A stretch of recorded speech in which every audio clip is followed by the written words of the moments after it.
Hello everyone and welcome back to study online channel. तो मैं एक बार फिर से आप सभी के लिए एक और नया टॉपिक लेके आया हूँ। टॉपिक बहुत सिंपल है और बहुत इंटरेस्टिंग है। बहुत से छोटे छोटे टॉपिक्स है जो आप सभी को जो है शायद पता भी होंगे या कुछ लोगों को नहीं पता होंगे। अगर आप कॉमर्स बैकग्राउंड से बिलोंग करते हो, अगर आप कॉमर्स बैकग्राउंड से नहीं भी बिलोंग करते हो, तो ये टॉपिक जो है टर्मिनोलॉजीज बहुत इंपॉर्टेंट है। तो आज हम कुछ अकाउंट्स की टर्मिनोलॉजीज बात करेंगे कि जिसको अकाउंट्स की भाषा में हम लोग क्या बोलते हैं वो चीज को, और नॉर्मल भाषा में क्या बोलते हैं। तो चलिए बिना टाइम वेस्ट ना करते हुए सीधा चलते हैं आज के टॉपिक की ओर।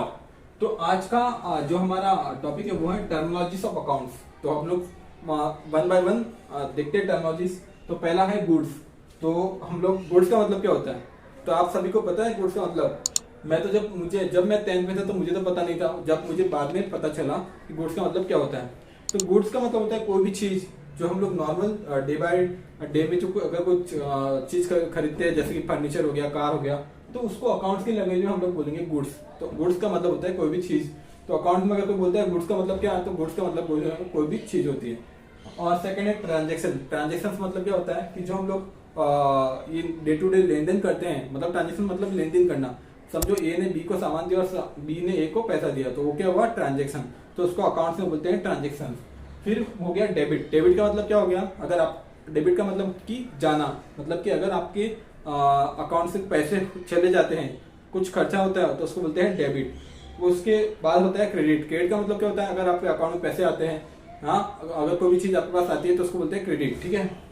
फिर उसके बाद होता है एसेट्स। एसेट्स मतलब क्या कि अगर कोई भी आपके पास चीज है, जिसकी घर हो गया, जो आपको कमा के दे रही है, ठीक है, आप उसको कभी बेचोगे तो उससे उसका ज्यादा पैसा ही मिलेगा, ठीक है। एसेट्स या तो एसेट्स मतलब कि आपके पास कोई भी चीज है, कोई भी सामान है, तो वो आपके लिए एसेट्स होता है, ठीक है। लायबिलिटीज मतलब कि अगर आपके ऊपर कोई कर्जा है, अगर, ठीक है, कहीं से लोन लिया, तो वो आपके ऊपर लायबिलिटी होता है। लायबिलिटी मतलब कि बर्डन, मतलब कि अगर आपने लोन लिया है तो उसको बोलेंगे हम लोग लायबिलिटीज। और फिर बात करते हैं परचेज एंड परचेज रिटर्न की। परचेज मतलब अगर आप कोई सामान खरीदते हो तो उसको बोलते हैं परचेज, और वही सामान को अगर आप रिटर्न दे देते हो दुकानदार को तो उसको बोलते हैं अगर समझो आपने कोई सामान खरीदा, ठीक है, तो उसको बोलेगा परचेज। फिर वही परचेज अगर आपने रिटर्न दे दिया, ठीक है, तो उसको बोलते हैं परचेज रिटर्न। तो ये कुछ बेसिक टर्मिनोलॉजी आप सभी को इसका नॉलेज होना चाहिए। अब इसका मैं बहुत जल्दी इसका पार्ट 2 भी लेके आने वाला हूँ, तो वीडियो में बने रहेगा। और अगर वीडियो अच्छा लगा हो तो चैनल को सब्सक्राइब करिएगा और वीडियो को लाइक करिएगा। Thank you so much. आप सभी ने ये वीडियो देखा उसके लिए बहुत बहुत थैंक यू।